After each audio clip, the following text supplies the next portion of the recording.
Si estás aquí en la Florida y tienes un accidente de tránsito, te resbalas o tienes una caída en un lugar público, mi recomendación es que la primera llamada que hagas sea al abogado Jared Spinger. Él va a tomar por ti las decisiones legales necesarias y además te va a asesorar en cuanto a los gastos médicos. Jared tiene 17 años de experiencia como abogado de accidentes en la Florida y personalmente sufrió un accidente de tránsito que casi le cuesta la vida. Nadie como Jared para conocer el viacrucis que puede derivarse de un accidente. La ley te protege en caso de un accidente, no importa tu estatus migratorio. Jared Spinger defiende tu derecho a ser recompensado de manera justa. Y si Jared no gana tu caso, no pagarás nada. Así que no lo dudes. Llama al abogado Jared Spinger. No tienes nada que perder y mucho que ganar. Llámalo ahora mismo al 1-833-lesionado. Te van a atender las 24 horas del día en inglés y en español. Llama a Jared incluso antes de comunicarte con tu compañía de seguro. Yo sé por qué te lo digo.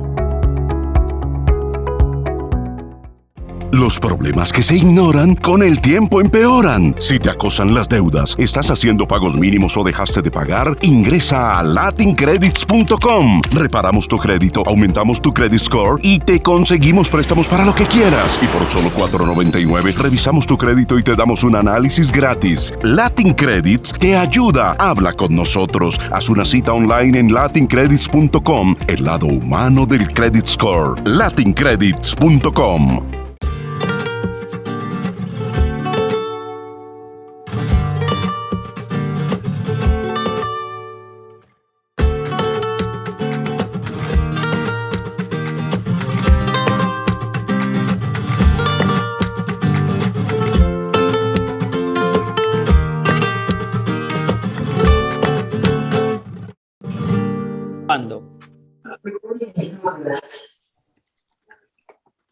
Buenos días, amigos y amigas de Café de Economía.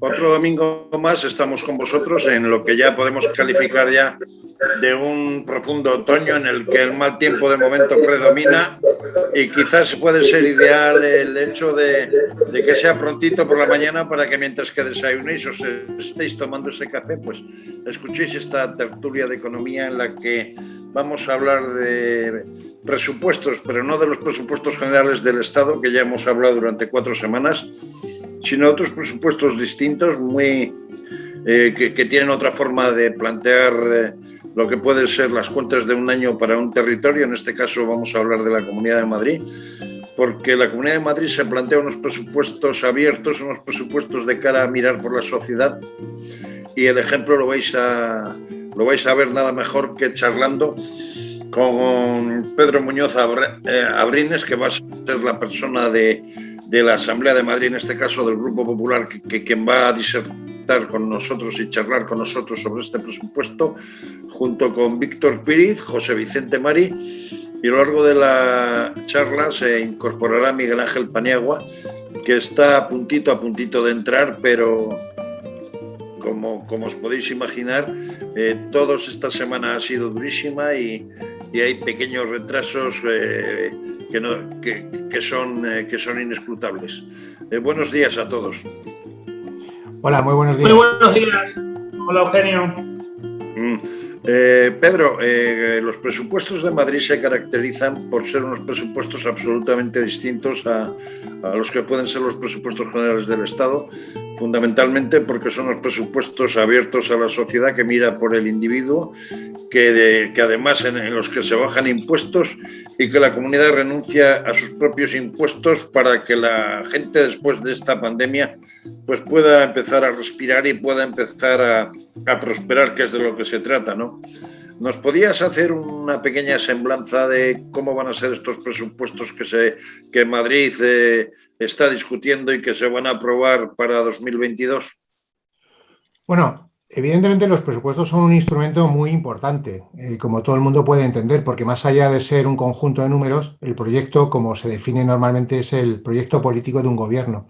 Y evidentemente nosotros tenemos un proyecto político que es completamente diferente al que representa Pedro Sánchez y el Gobierno de la Nación, y por lo tanto los principios en los que se basan nuestros presupuestos, pues lógicamente son diferentes. Un presupuesto tiene que cumplir, desde nuestro punto de vista, 3 principios fundamentales para que sean útiles. En primer lugar, que los principios que recogen sean coherentes y acordes con la realidad económica y social que se está viviendo. Es decir, si estamos en una situación de crisis, hay que presentar unos presupuestos que sean acordes con la crisis. Si estamos en una fase de recuperación, que sirva para la recuperación, y si estamos en una fase de puro crecimiento, pues los presupuestos tienen que ser coherentes con esas circunstancias, ¿no? Y, por lo tanto, hacer los cálculos correspondientes. En segundo lugar, tienen que ser unos presupuestos creíbles. Es decir, que más allá de que tus intenciones puedan ser las correctas, que lógicamente después cuando tú pintas los números aciertes a la hora de hacer los cálculos. Y en tercer lugar, lógicamente, que tengas el acierto de identificar cuáles son los principales problemas y, por lo tanto, atender de manera adecuada la financiación de los servicios públicos. Desde ese punto de vista, nosotros tenemos muchas diferencias con el proyecto del Gobierno de la Nación. En primer lugar, porque nosotros somos conscientes de que estamos en una fase de recuperación y, por lo tanto, no puede ser que presentemos unos presupuestos, como ha hecho Pedro Sánchez, pensando que todavía estamos en la primera fase de la crisis, en la que hay que presentar unos presupuestos completamente expansivos, de incremento del gasto desmesurado, en el que no importa el control del déficit ni la deuda, porque hay que gastar, gastar y gastar para una situación de emergencia. Y nosotros lo que hemos hecho es todo lo contrario. Pensar que estamos en un escenario ya de recuperación y lo que hay que hacer es favorecer precisamente que esa recuperación se haga lo antes posible. ¿Cómo? Pues con un escenario de control de gasto en el que vamos a respetar las reglas de juego, aunque todavía están suspendidas por la Unión Europea, pero nosotros hemos planteado un presupuesto en el que queremos que el déficit no supere el 0,6% del Producto Interior Bruto de la Comunidad de Madrid, en el que la deuda en términos de peso económico con el PIB de la Comunidad de Madrid baje respecto a este ejercicio y, desde luego, con unas cuentas que son creíbles. Es decir, hemos hecho unas previsiones de ingresos que se ajustan a la realidad. ¿Son creíbles por qué? Porque además la AIREF ha dicho que nuestros cálculos y nuestras previsiones del cuadro macroeconómico y, por tanto, de ingresos para la Comunidad de Madrid son prudentes.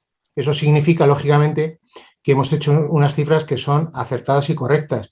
Si eso lo haces mal, todo el presupuesto no sirve, ¿no? Como pasa, y lo saben muy bien nuestros contertulios, nuestros compañeros, de que el presupuesto de la nación, basado en unas previsiones que son falaces, es papel mojado, es una mentira y, por lo tanto, todas las previsiones se caerán por sí mismas, ¿no? Nosotros vamos a cumplir. Pues Pedro, después, antes de... por último, termino, Sí. te digo, hemos creo que acertado, y entramos después en detalle, con las cifras que tenemos que poner en cada consejería, en sanidad, educación, servicios sociales. Es un presupuesto que combina gasto social, inversión y solidaridad, y por lo tanto creo que es un presupuesto enormemente acertado. Víctor, ¿qué diferencia entre los presupuestos que habéis discutido esta semana en el Congreso, en donde se ha visto 7 enmiendas a la totalidad, en donde se ha visto que es evidente que los presupuestos que presenta el Gobierno no son reales para las necesidades de España? ¿Qué opinión te merece un poco la diferencia entre el Gobierno de la Nación y la Comunidad de Madrid con respecto a plantear unos presupuestos para el beneficio de la sociedad? Bueno, pues la diferencia que tiene cualquier gobierno socialista, cualquier gobierno regional o nacional del Partido Socialista, que siempre hacen unas cuentas basadas en unas realidades inexistentes, o las cuentas que hace el Partido Popular, que las hace sobre certezas. Está feo que lo digamos nosotros, pero es que es así. O sea, es que Pedro lo ha dicho muy bien, que la propia AIREF ha validado perfectamente el cuadro macro de los presupuestos madrileños porque son bastante prudentes. La situación actual, lo que venimos diciendo para el Gobierno de la Nación, hoy no podemos decir una cosa diferente para la Comunidad Autónoma de Madrid. Y llevamos José Vicente Pani y yo 3 semanas hablando exactamente de lo mismo. Oye, y José Vicente lo explica muy bien, el tema del rebote, que va a quedar casi en una especie de rebote. Y no sabemos cómo va a ser el 2022. No lo sabemos porque cada vez más hay más nubarrones, hay más incógnitas, hay más situaciones que pueden poner en duda una previsible recuperación. Ante esa situación están los presupuestos que lanza el Gobierno socialista, ya sea, por ejemplo, en Extremadura, en mi tierra, o en el Gobierno de la Nación, el que hemos visto esta semana en el pleno del Congreso, o los que lanza un Gobierno del Partido Popular, que son prudentes. Es que es la locomotora de España en crecimiento económico en Madrid y apuesta por un crecimiento casi un punto inferior al que apuesta nadie Calviño y no recuerdo cómo la llama José Vicente a Montero, le iba a decir él, a ver. Engaños Montero. Engaños Montero. Es increíble que en un mismo periodo de tiempo estemos viendo cómo la locomotora de España hace unos presupuestos prudentes, hace unos presupuestos basados en la bajada de impuestos. Ellos nos dicen, ellos hacen su única política del gasto social es unos presupuestos de Madrid que casi 9 de cada 10 euros los gasta en política social, los gasta en educación, los gasta en sanidad, los gasta en cultura. Una comunidad que atrae 4 de cada 5 euros que se invierten en España por inversores extranjeros. Y aún así hacen unos presupuestos prudentes como los que está haciendo en Andalucía nuestro compañero Juan, que son absolutamente prudentes y pegados al terreno. Luego está pues lo que hace Engaños Montero, que es lo que nos ha contado esta semana en el Congreso, que es una sarta de mentiras, que es una sarta de inexactitudes, que es una sarta de falsedades, que uno se termina indignando porque ella lleva el debate al barro, como decimos aquí algunas veces, en vez de llevarlo a lo puramente económico. Pablo, el pasado miércoles, le hizo un discurso exclusivamente económico, sin papeles, durante media hora, y ella llevaba la réplica escrita, sin un número, solo insultando y acusándonos de crispar 10 segundos antes de insultarnos. Y frente a eso hay otra forma de hacer política. La bajada de impuestos, el apoyo al empresario, al autónomo, en fin. Yo creo que nuestros gobiernos, lo bueno que tiene el Partido Popular es que es eso, que tenemos gobiernos en los que podemos demostrar cuál es nuestro modelo y que hay otro modelo diferente, porque otros lo pueden contar y queda en la opinión subjetiva del que lo escuche, creérselo o no creérselo. Oye, nosotros tenemos a Juan Bravo, por ejemplo, en Andalucía, tenemos a las Ketty en Madrid, que nos están demostrando año a año que se pueden hacer presupuestos diferentes y se puede gobernar de forma diferente.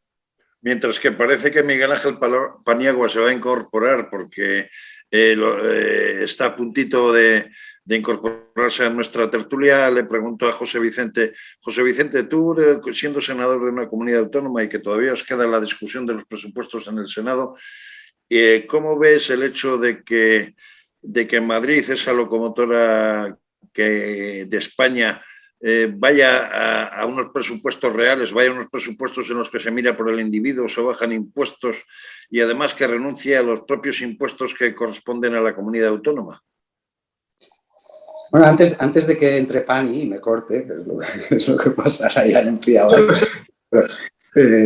quería hacer 2 comentarios. Uno importante, y es que la Comunidad de Madrid se encuentra hoy presentando los presupuestos después de haber tenido que ir a elecciones, con el buen juicio de la presidenta, a elecciones porque no le aprobaban los presupuestos, ni le dejaban bajar impuestos, ni dejaban hacer la política que el Partido Popular quería desplegar en la Comunidad de Madrid, ¿no? Y por lo tanto, hoy presenta unos presupuestos la presidenta y el Partido Popular en Madrid con un amplio respaldo de los ciudadanos de la Comunidad de Madrid, ¿no?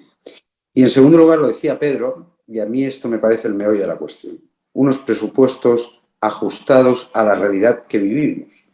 Y esto es muy importante, porque unos presupuestos ajustados a la realidad que vivimos significa hacer unos presupuestos que tengan en cuenta que estamos en una crisis de oferta.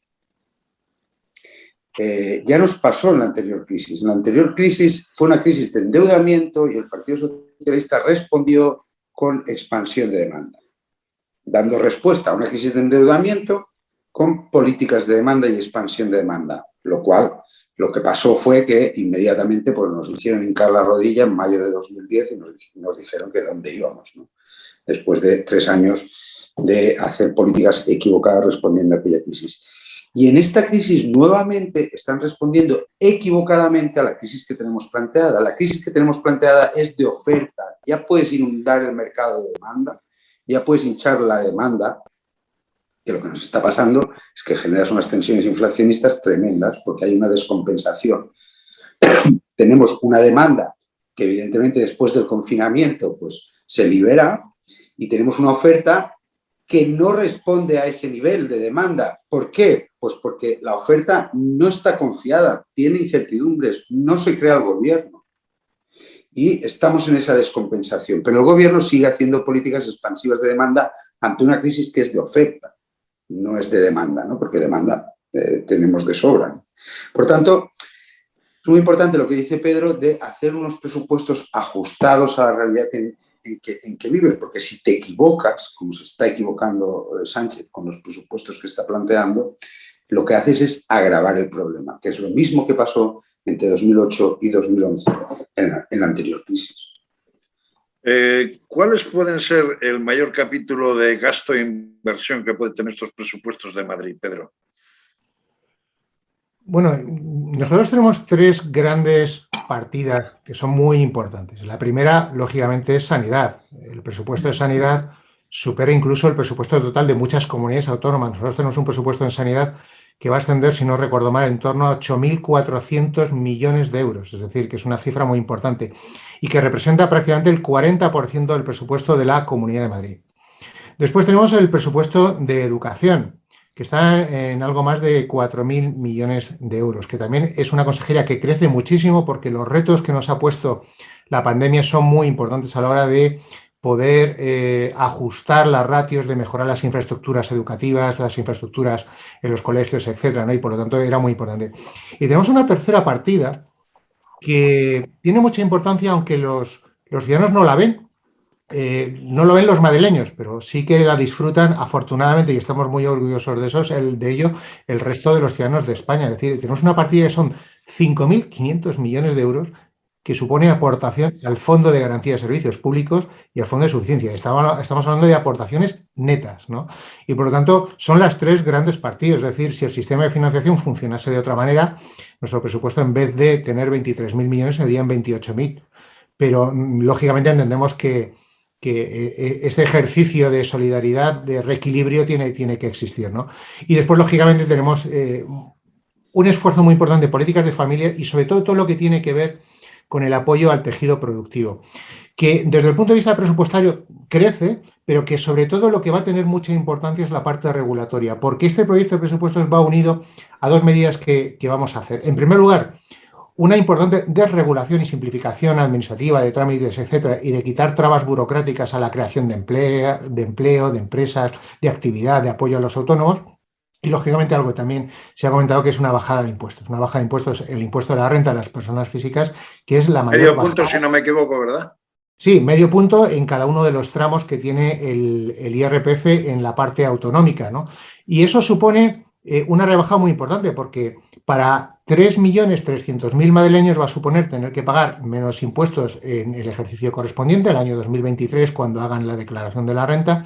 Y además afecta a todo el mundo, pero quienes más se van a ahorrar son los tramos más bajos, es decir, aquellos que tienen las rentas más bajas, para que la gente lo vea de una manera muy simple. Alguien que tiene una renta de 12.500 euros se va a ahorrar un 5,5%. Y quien tiene una renta de 200.000 se va a ahorrar un poco más del 2%. Por lo tanto, además, es una bajada en la que, desde el punto de vista porcentual, en términos comparativos, están más beneficiadas las rentas medias y las rentas bajas, lo cual es razonable, sobre todo en un escenario en el que estamos sufriendo la subida del precio de la luz, del gas, la cesta de la compra, etcétera. Y junto a esa oferta de demanda que decía José Vicente, si tenemos en cuenta la subida de esos precios, es una bajada necesaria para ayudar a las familias y para proceder a un estímulo y recuperación de la economía. Pues bien, ya se ha incorporado Miguel Ángel Paniagua, que ha llegado a todo correr desde Madrid y, como siempre, pues está fiel a su cita con Café de Economía. Miguel Ángel, ¿cuál es tu opinión sobre los presupuestos de la Comunidad Autónoma de Madrid?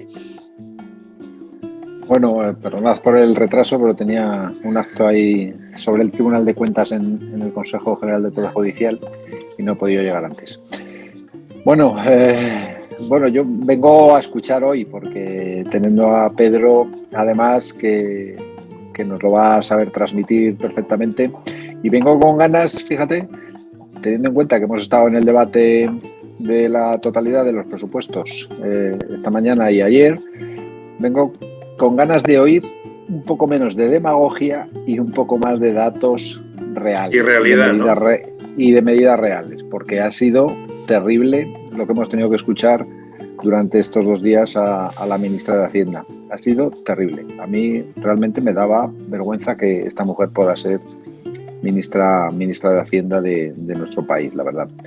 Y vengo, ya os digo, con muchas ganas y quería preguntarle a Pedro un poco, claro, nos acaba de decir que habría 5.000 millones más si el sistema de financiación fuera adecuado, que podrían aplicar a cualquiera de las medidas que tienen en marcha ya. Y me gustaría saber un poco cómo sentís desde la Comunidad de Madrid ante esta situación tan injusta de parte del Gobierno de España y ante esta situación en la que el Gobierno de España no acomete la necesaria modificación de la financiación autonómica. ¿Y qué cosas podríais hacer a mayores si tuvierais ese dinero o esa financiación que os debe el Gobierno de España? Bueno, en primer lugar, respecto al sistema de financiación, hay dos cosas diferentes, ¿no? Nosotros, en primer lugar, estamos de verdad muy orgullosos de poder compartir los recursos que generan los ciudadanos madrileños con el resto de los ciudadanos de otras regiones. Evidentemente tiene un nivel de renta más bajo y, por lo tanto, hay que ser solidario. Y que en términos netos aportemos 5.500 millones para el ejercicio 2022, pues bueno, lo tomamos dentro de las reglas de juego. Lo que sí es verdad que el sistema tiene ciertos mecanismos, aparte de su opacidad, que nos hacen que en términos normales, sin llegar a esos 5.500, pero sí que podríamos mejorar en algo más de 1.000 millones de euros al año la financiación, sin forzar grandes cosas. Es decir, simplemente, por ejemplo, cambiando dos cosas de cómo se calcula el fondo de garantía y sobre todo el fondo de competitividad, con ese tope de lo que es la capacidad fiscal entre comunidades autónomas y que a Madrid nos pusieron un tope que beneficia a Cataluña, pero a Madrid no, pues con eso nos serviría para financiar muchas cosas. Pero nosotros hemos aprendido ya desde hace muchos años, en los que Madrid siempre lleva teniendo una financiación muy límite, siempre por debajo de la media, a veces en la media, pero casi siempre por debajo, hemos aprendido a gestionar con eficacia y a sacarle el máximo rendimiento a los recursos que aportan los ciudadanos. Y yo creo que eso es un valor muy importante de este presupuesto, porque nosotros no presumimos de que el presupuesto crece muchísimo, sobre todo porque además la comparación tiene que ver con el último que tuvimos, que es el del 2019, y por lo tanto no son comparaciones que puedan ser excesivamente homogéneas. Y los ejercicios anteriores, en plena crisis, pues valorar los crecimientos porcentuales tampoco son muy útiles, ¿no? Por eso valoramos mucho la eficacia y la eficiencia. Y sabemos que a cada euro que recaudamos le sacamos el máximo rendimiento. Y estamos muy contentos de que, a pesar de que tenemos un presupuesto que en financiación per cápita está por debajo de la media, sin embargo, cuando vemos los resultados, tenemos que la sanidad madrileña está en cabeza, que la educación tiene muy buenos resultados, que en otros servicios públicos, en servicios sociales, tenemos un nivel muy alto y, por lo tanto, estamos muy contentos de ser muy eficientes también en el gasto público. Pedro, ¿qué cuantía os quita el Gobierno central de financiación que os debe con respecto a otras comunidades autónomas como Cataluña, por ejemplo?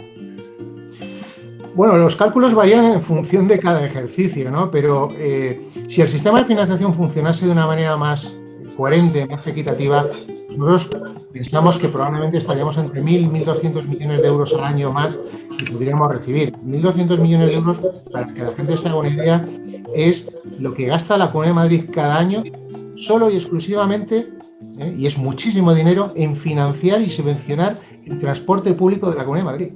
Es decir, el metro, los autobuses urbanos e interurbanos, que están subvencionados prácticamente el billete, digamos en términos generales, más allá de que se puedan hacer cálculos en función del título que se utilice, pero aproximadamente un 50% del coste del transporte público está subvencionado en la Comunidad de Madrid. Pues ese 50% supone 1.200 millones de euros. Y eso sin tener en cuenta, perdón, José Vicente, que por ejemplo, con esta causa de la subida de la luz, el otro día David Pérez, el consejero de Transportes y Vivienda, decía que el metro de Madrid ahora está costando 20 millones de euros diarios, ¿no? No, el coste, la puesta en marcha diaria en luz, solo el gasto de luz de metro antes de las subidas de la energía era unos 130.000 euros al día. Sí. Ahora ha pasado a más de 250.000 al día. Claro, eso es una barbaridad, eso es un coste enorme que tenemos que financiar. Y sin embargo no podemos repercutir ese incremento de coste en los ciudadanos, porque entonces, claro, dejarían de usarse el transporte público y para la Comunidad de Madrid y la movilidad que tenemos aquí es fundamental. José Vicente, ¿qué ibas a decir? Adelante. No, quería decir que hablabais del sistema de financiación, que en el sistema de financiación autonómico hay poco debate ideológico, ¿no? Y hay mucho debate territorial, y eso es evidente, ¿no? Quiere decir que no es fácil, es un debate que no es fácil, que incluso comunidades autónomas del mismo partido, pues tanto en un lado como en otro, pues tenemos diferencias, ¿no? Y hay diferencias. Y hacer ese debate es complicado. Lo que no se puede es obviar el debate. Hay que coger todo por los cuernos y hacer el debate del sistema de financiación. Nosotros lo hicimos como Montoro, lo hicimos en su momento en el sistema de financiación de 2001 y lo hicimos con acuerdo de todo el mundo, incluso las comunidades socialistas. Sin embargo, en 2009 fue al revés. Zapatero directamente lo pactó con Esquerra Republicana de Cataluña y tanto las comunidades del PP como alguna del PSOE pues no aceptaron el modelo, ¿no? Lo digo porque es un debate complejo, es un debate en el que inciden más cuestiones territoriales, porque evidentemente cada presidente autonómico quiere lo mejor para su comunidad autónoma, ¿no? Y quiere la mayor financiación posible para su comunidad autónoma. Y es un debate que al final pues muchas veces se arregla porque el Estado pone más dinero en la mesa. Cuando a lo mejor si dices, oye, técnicamente habría que arreglarlo de otra manera. Técnicamente habría que, lo que decía Pedro, la capacidad fiscal de Madrid es muy alta, hay comunidades autónomas que tienen menos capacidad fiscal. Es lógico que Madrid o Baleares, por ejemplo, sean solidarios porque tienen un mayor nivel o una mayor capacidad fiscal, ¿no? Quiero decir, y todos esos elementos, ponerlos todos en una cesta, debatirlos, pues al final salen cosas raras, como pasó en el sistema de financiación de 2009, que hay comunidades que dicen, bueno, esto porque está por debajo de la media, tendría que estar por encima de la media. Pero quiero decir que lo que no vale es obviar el debate y hacer que las cosas vayan pasando, ¿no? Hay que afrontar el debate y hay que mirar de buscar el consenso de todo el mundo, como nosotros hicimos en 2001, a diferencia de lo que hizo el Partido Socialista en 2009. Pero yo no creo que este gobierno esté capacitado ni tenga la legitimidad, José Vicente, para lanzar ahora, y nosotros se lo pedimos continuamente, pero esta ministra yo creo que políticamente está absolutamente incapacitada para desarrollar el sistema de financiación. Y bueno, eso es lo primero que iba a decir. Porque sabemos de quién depende, Víctor. Ya, claro, sabemos las taras que tiene, sabemos las dependencias que va a tener, claro. Es que sería una negociación con demasiadas aristas que ya sabemos cuáles son y sabemos dónde tiene ella su ojo derecho, cuándo la tiene izquierda y dónde va a poner el dinero, porque su dinero son votos para estos presupuestos y para otras leyes que quieren sacar adelante. Pero mira, desde Extremadura es que me encanta escucharos. O sea, al final me encanta escuchar a Pedro hablar de cómo tiene que ser solidaria, o como tú, José Vicente, también desde Baleares, tenéis que ser solidarios con regiones como la mía, con regiones como Extremadura, con una capacidad fiscal muy inferior, y este discurso no lo escuchas en los partidos nacionalistas, no lo escuchas en los partidos regionalistas, no lo escuchas en muchas de los partidos de este país, y yo creo que justamente esto es lo que nos falta. Llegar a una negociación con personas como Pedro, como José Vicente, sería sencillo, porque al final están defendiendo lo suyo, pero están defendiendo también lo tuyo. Porque yo creo que al final el sistema de financiación se trata de que crezcas tú y que crezcas yo, que crezcamos todos juntos. Eso es hacer país. Claro, y que haya una lógica en el sistema, ¿no? Es decir, el problema está en que, por ejemplo, nosotros somos los primeros como región en capacidad fiscal, además con mucha diferencia, y después cuando vemos el reparto de fondos pasaremos a ser la comunidad autónoma 12 o 13 en financiación, ¿no? Entonces, claro, esos cambios, esos saltos son los que generan incomprensión, ¿no? Y después es un sistema muy complejo de entender. Además se cometieron, desde nuestro punto de vista, 3 errores. En primer lugar, el Fondo de Garantía creo que está razonablemente bien diseñado como concepto. Yo creo que hay que ajustar 2 o 3 cosas muy concretitas para que el cálculo del gasto real se ajuste un poco más a a la realidad de cada comunidad autónoma, porque a nosotros, por ejemplo, con el cálculo de la población ajustada en sanidad, nos hicieron un roto porque nos quitan 600.000 habitantes y nosotros tenemos mucho gasto sanitario, entre otras cosas, porque tenemos muchos hospitales que son de referencia nacional y eso no se cubre. Y después, el querer mantener el status quo en el fondo de suficiencia, creo que fue un error. Entiendo las circunstancias, pero fue un error. Y después creo que el fondo de competitividad se tenía que utilizar para igualar la financiación per cápita. Es decir, tenía que ser un mecanismo de cierre. Es decir, ya que teníamos presupuestado 5.000 millones ahí, utilícelos. No utilice una trampa respecto al tope de la capacidad fiscal de Madrid para no usar esos 5.000 millones que Zapatero prometió cuando presupuestó y cambió el modelo, y úselo.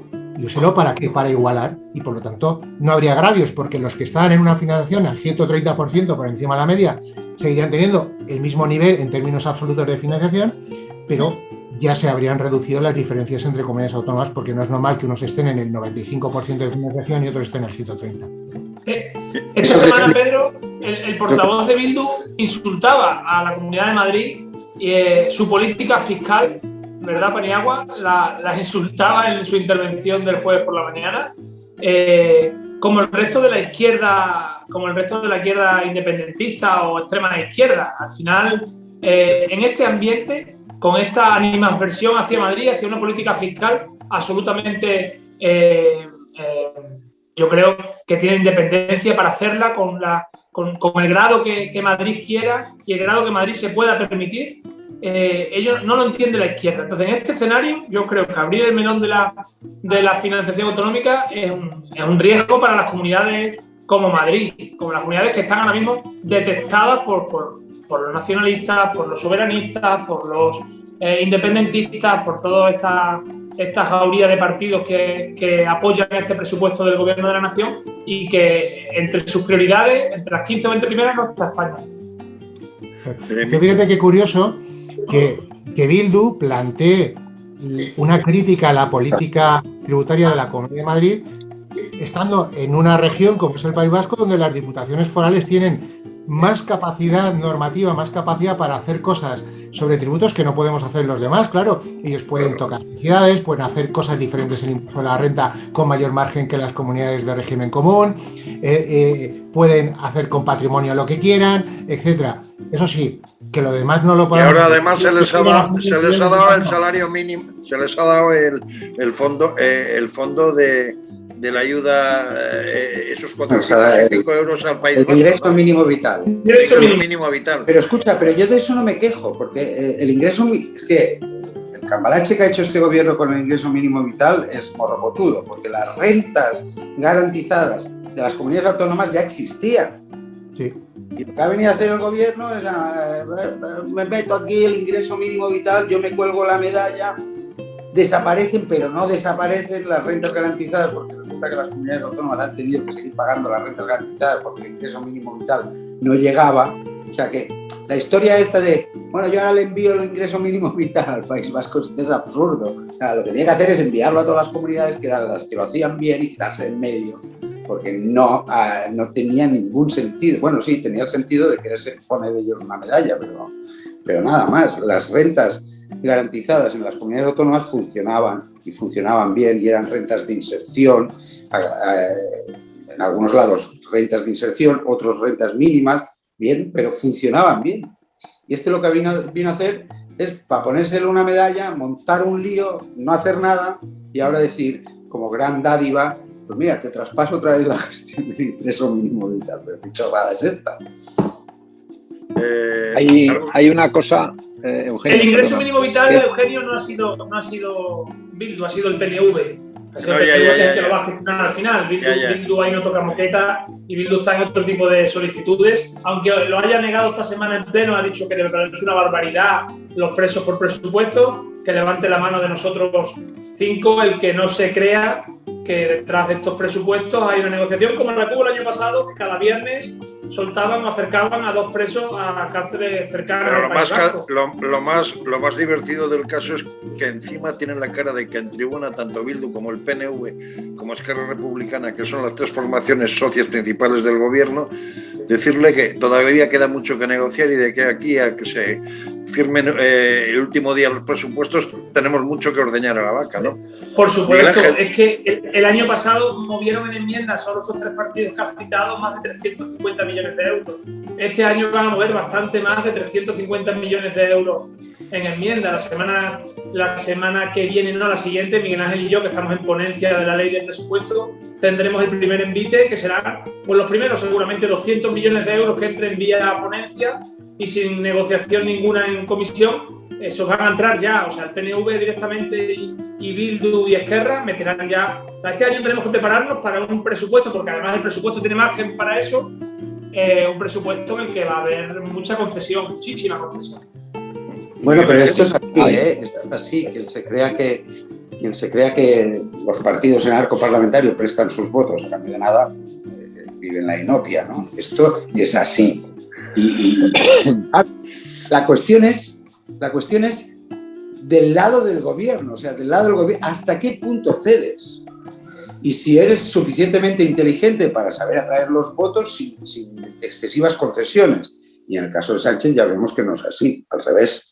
Sánchez se baja los pantalones, pone todo el dinero encima de la mesa porque depende de su silla, ¿no? Y eso nosotros también hemos vivido, Nosotros entre el 15 y el 18 tuvimos que aprobar presupuestos y es evidente que hay que hacer una serie de concesiones parlamentarias porque el mundo es así, ¿no? Ahora, comparado con lo de Sánchez, vamos, ni de lejos. Miguel Ángel. Sí, bueno, yo quería volver sobre el tema de Madrid, porque al final es que las críticas estas a la Comunidad de Madrid continuas es al final porque Madrid lo que está haciendo es, y Andalucía también. Ayer vimos a la ministra Montero atacando directamente a los presupuestos andaluces con un golpe bajo de estos habituales que tiene ella. Porque claro, es que se les desmonta toda su demagogia. Toda su demagogia se desmonta en los casos de éxito de los gobiernos del Partido Popular, especialmente Madrid. Es que se les desmonta todo. Es que eso de que hay que gastar más porque sí, el gasto eficiente, que para ellos no tiene ningún sentido, solo es el montante del gasto, el tema de la bajada de impuestos y las consecuencias positivas que tiene en la actividad y en la recaudación al final, etcétera, etcétera, todo eso se les desmonta con los casos de éxito y van a intentar cargárselos como puedan, y todo lo que puedan hacer para cargarse, no solo las críticas, porque las críticas llevan así ya varios años, ¿no? Pero van a hacer todo el daño que puedan a la gestión de las comunidades autónomas que gobierna el Partido Popular, como puedan, y todo lo que puedan hacer lo harán, porque al final ya os digo que es que se les ven las costuras a todo el resto de comunidades cuando se analizan estos casos y si les dejas seguir haciendo las políticas que están haciendo. Por ejemplo, iba a añadirte la ley de vivienda, que además en Madrid la vais a blindar, ¿no? Bueno, vamos a ver, respecto a volviendo a los presupuestos, y ahora contesto lo de vivienda, es decir, una de las acusaciones que ha hecho ahora precisamente la izquierda en la Asamblea de Madrid con la bajada de impuestos que hemos presentado es que esto supone un ataque a los servicios públicos porque es dejar de tener 350 millones de euros de recaudación, que con eso se pueden hacer muchas cosas. Y es una gran falacia. Y los datos están ahí, se puede ver las liquidaciones tributarias. Año 2017 y año 2019, que es el último ejercicio cerrado del IRPF con datos definitivos. La diferencia entre la recaudación de Madrid y Cataluña, que son las que tienen un tamaño equivalente, a pesar de que Cataluña tiene 1 millón de habitantes más, la Comunidad de Madrid recaudaba en el año 2017 unos 700 millones de euros más por IRPF que Cataluña. 700 millones. Cerrado el 2019, 2 años después, la diferencia ya no era de 700 millones, era de 1.200. Es decir, mientras que la recaudación en Cataluña en esos 2 años creció en torno a un 14%, la Comunidad de Madrid, la recaudación en IRPF, a pesar de que nosotros estamos haciendo una política siempre de bajada de impuestos, creció prácticamente un 17%. Es decir, nuestra recaudación por IRPF en Madrid creció por encima de la media nacional y muy por encima de la de Cataluña. Y por lo tanto estamos demostrando que cuando hacemos políticas inteligentes, bajamos impuestos y lo acompañamos de una política de apoyo al sector productivo, estamos recaudando más. Y eso es lo que ellos no quieren reconocer, porque al final a ellos les importa muy poco financiar mejor o peor los servicios públicos. Ellos quieren crear, en primer lugar, clientelismo e incrementar el gasto público todo lo posible, porque eso supone controlar a la sociedad. Y es lo único que les interesa. Y por lo tanto vivir de la demagogia y del populismo barato, porque son incapaces de verdad de entender cómo funciona no solo la economía, sino la sociedad, las personas, los individuos, las empresas y cuáles son los intereses y las inquietudes de los ciudadanos. Lo de la ley de vivienda, Pedro, bueno, se te había olvidado y es muy importante, porque parece que este gobierno nos quiere llevar a una situación anterior a la ley Boyer, que era parecido es parecido a tal y como se manejaba en tiempos de Franco, ¿no? Con problemas en rentas, con gente que ahora mismo tiene una gran inquietud porque no sabe qué va a pasar si quiere alquilar un piso, va a haber graves problemas a la hora del mercado de alquiler. ¿Cómo vais a blindar la vivienda en Madrid? Bueno, la verdad es que el gobierno socialista, a pesar de estar siempre con la memoria histórica, no deja de intentar repetir medidas que fueron típicas del régimen franquista, de la época del proteccionismo. Por otro lado, podía ser lógico justo en la posguerra, ¿no? Que fue la protección de los precios de los alquileres, ¿no? Pero evidentemente nosotros no vamos a hacer caso a esa ley. Afortunadamente, en un estado autonómico como el que vivimos, las competencias en vivienda están transferidas y tenemos margen para poder escaquearnos de una ley que desde luego va a tener unos efectos perniciosos donde se apliquen. Y se está viendo en sitios de Europa, como en Berlín, en el propio Barcelona, donde tienen mecanismos de estos de control de precios y zonas tensionadas y esas cosas, y lo único que están haciendo es reducir la oferta. Cuando se reduce la oferta, se incrementa el precio y lo que hacen es trasladar la presión a las zonas circundantes, evidentemente. Es decir, como yo ya no encuentro vivienda donde quiero vivir, en el centro que se considera zona tensionada, ¿qué hago? Bueno, pues lo más cerca posible, con lo cual la demanda se incrementa mucho más en la zona perimetral. Como hay un incremento de demanda y de precios en esta zona perimetral, la vuelven a generar y a declarar como zona tensionada, con lo cual van incrementando la intervención y terminamos en lo que es Venezuela. Expropiese, y al final todas las viviendas terminan siendo públicas, controladas por quien quiera, y en el fondo lo que hay, en vez de arreglar el problema de la vivienda, lo que quiere es atacar el derecho a la propiedad. Sí. Y además en ese tipo de cosas la señora Montero es muy especialista, porque su gestión que está haciendo ahora es muy parecida o incluso peor que la que hizo anteriormente en Andalucía. Como estamos casi para finalizar, una pregunta a Pedro, un comentario, lo que queráis. Bueno, supongo que lo habrá comentado ya Pedro, porque claro, he llegado tarde, pero al final vosotros lo que intentáis con vuestro presupuesto no es solo ayudar a las familias, sino ayudar al tejido productivo, a la economía, para que se mueva, para que genere riqueza, que es, al final, esa riqueza es la que hace que se mantengan todos los servicios públicos. Es que yo no sé cómo no lo acaban de entender. Es que los servicios públicos y nuestro sistema de bienestar se mantiene cuando hay riqueza, y si no hay riqueza no hay sistema de bienestar. Es que claro, no hay otra opción, porque no podemos vivir siempre de la financiación exterior. Estamos ya en unos niveles que ya no tenemos margen. Claro, efectivamente, una de las cosas que nosotros hemos tenido muy claro a la hora de confeccionar el presupuesto, como decía al principio, es tener en cuenta la realidad social y económica en la que estamos viviendo. Y entonces, como estamos en una situación en la que tenemos que salir de la crisis definitivamente, y estamos en una fase de recuperación, pero que hay que darle el empujón final, y como decía José Vicente, estamos en una crisis de oferta, los presupuestos tienen que ser coherentes con esa realidad, ¿no? Entonces hemos hecho unos presupuestos que ayudan al tejido productivo por varias vías. En primer lugar, porque vamos a controlar el déficit y la deuda. Y ya sabemos que el déficit y la deuda puede hacer mucho daño al tejido productivo, especialmente si la deuda crece mucho, porque está creando lo que vosotros conocéis perfectamente, que es el efecto expulsión. Es decir, si yo necesito recursos para financiarme, se lo estoy quitando al sector privado para financiar otras cosas, ¿no? Aparte de que influye, lógicamente, porque estás dando un mensaje de que vas a subir impuestos en el futuro. En segundo lugar, porque son unos presupuestos en los que vamos a bajar impuestos, y eso siempre es una buena noticia.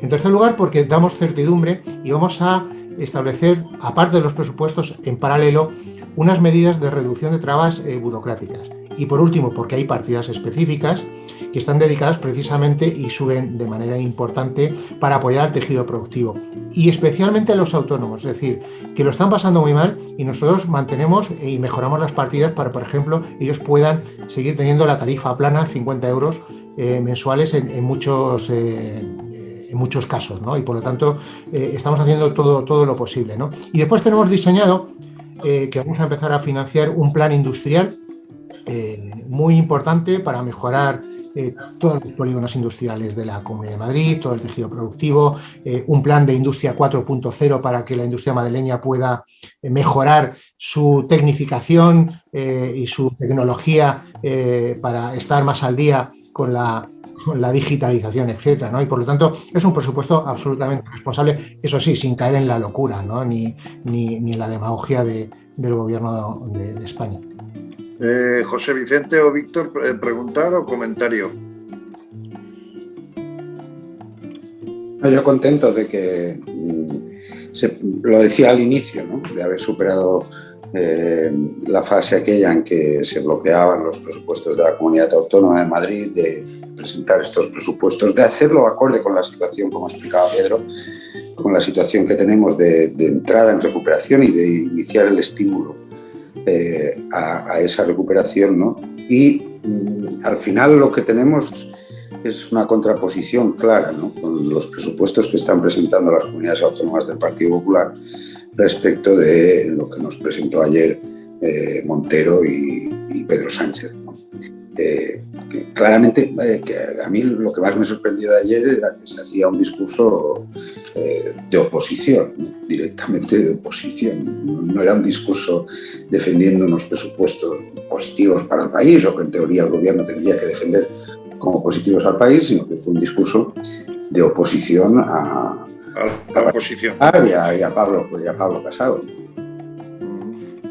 Víctor. Sí, Pedro, yo lo que os deseo suerte. Yo creo que son unos buenos presupuestos, que son los presupuestos que yo, como decía al principio, creo que marcan la diferencia entre lo que nosotros hacemos cuando gobernamos y lo que hacen ellos cuando gobiernan, entre dos formas diferentes de ver la política, entre dos formas diferentes de ver incluso la vida, porque estos presupuestos vuestros apuestan por todo aquello en lo que nosotros creemos y que ellos dicen que no creemos o que no defendemos cuando gobernamos, y demostráis que se puede hacer mientras se bajan impuestos, algo que también cada semana nos empeñamos en demostrar o intentar predicar en el Congreso de los Diputados. Yo os deseo suerte, no tenemos mayoría absoluta en Madrid, espero que los adalides de las esencias de la derecha no tengan tentaciones. Está enterito, ¿no? Tú le ves con los ojos hinchados o con la nariz rota. Pedro está enterito, no hay ningún follón, ¿no? No tengan tentación de bloquear como tienen con los presupuestos de nuestro amigo Juan Bravo en Andalucía, que tienen esa tentación. Yo espero que impere la cordura, que son unos presupuestos buenos para la comunidad, que esté por delante la Comunidad de Madrid de los intereses políticos de unos y de otros. Con la izquierda no podemos contar para nada en este país, ni en Madrid, donde los plenos de cada jueves son un auténtico show y un esperpento de la izquierda para ver quién hace más el ridículo y cada semana quién queda más en evidencia. Yo os deseo suerte, espero que los guardianes de las esencias pues entiendan que este presupuesto es el que necesita la comunidad y que podamos tirar adelante. Pedro, algo que ya para cerrar. Bueno, yo agradecer el deseo de suerte de Víctor y que lo vamos a necesitar porque los guardianes de las esencias están en una fase que no sabemos si suben o bajan, ¿no? Porque les llevamos mucho tiempo pidiendo que nos manden un documento con todas sus reivindicaciones y todavía estamos esperando, ¿no? Yo creo que quieren ir... Poner a trabajar a los guardianes de las esencias en presupuestos es complicado. Paniagua y yo lo sabemos, que el año pasado, mientras nosotros defendíamos 1.700 enmiendas, ellos defendían 0. Claro. Entonces, no sabemos exactamente qué es lo que va a ocurrir. Es verdad que nosotros solo necesitamos su abstención para sacarlos adelante porque la izquierda por sí sola no nos los puede tumbar. Y esperamos que al menos en eso sean medianamente responsables.